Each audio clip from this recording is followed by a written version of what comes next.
You're listening to The Bright Idea. What's good, everybody? I'm Robert Dickens Jr., and this is The Bright Idea. It's a podcast of concepts and consciousness for anybody that's about that creative life.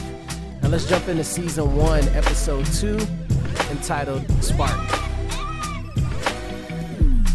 I'm the spark that makes your idea bright. I guarantee that I will spark the brain that will change the world. And that's our job, is to spark somebody else watching us. Being creative is an inspirational experience. A new idea from someone can lead us to reconsider our own possibilities and potential. And although these little moments can seem insignificant, they are pivotal.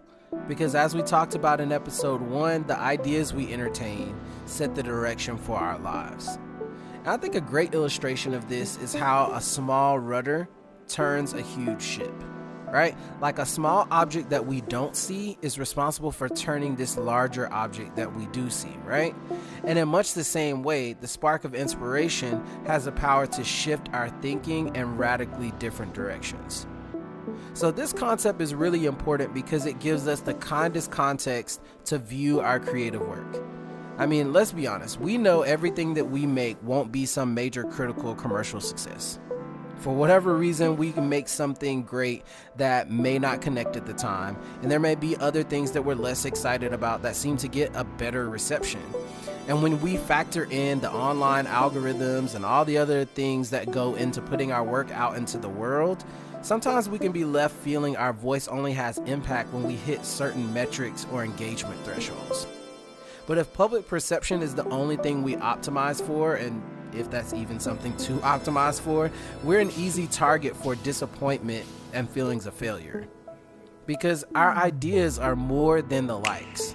Like, we cognitively know this, but sometimes we need to be reminded that the ideas that we have are more than the comments, subs, and shares that they receive.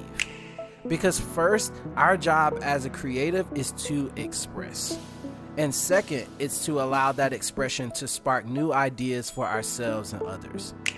Now, this provides us with a framework where every part of our journey is valuable and worthy of appreciation. Now, slight confession here, I've definitely been a person who's guilty of looking at my past work unfavorably, just because I kind of cringe looking at it, thinking about how much better present me could kind of pull off that idea. But I think the healthier viewpoint that I'm striving towards is realizing that instead of destroying my old work or cringing at my old work, maybe I should be destroying the part of me that cringes, that's afraid to, do new things and try new things and be vulnerable and not know and have all the answers and figure things out as I go along. Because honestly, that was the best that I could do at the time. And by completing the work, it allowed me to be inspired further to become who I am today. And hopefully it inspired someone else to be able to take a chance on their creative ideas. And I think this is why it's so important that as creative people, we don't allow ourselves to fear something not being good enough. We won't get our next steps in our creative journey until we've emptied ourselves of the ideas that we already have.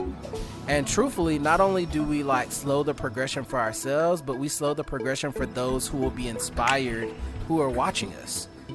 Our courage to complete the work sparks inspiration for another, and so on and so on. And since our journey began with that spark, we owe it to someone else to pass it on.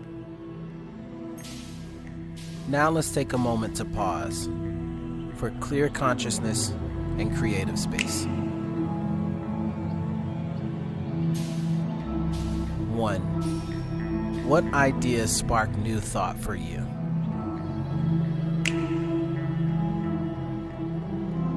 2. What is that new thought inspiring you to create?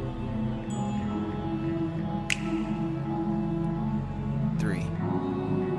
How can sharing your creativity inspire others? Appreciate you listening to Season 1, Episode 2. Look, if you've enjoyed it, of course, like, comment, subscribe, share it with a friend. Let's start a conversation online about your creative life at Robert Dickens Jr. on YouTube, IG, or Threads.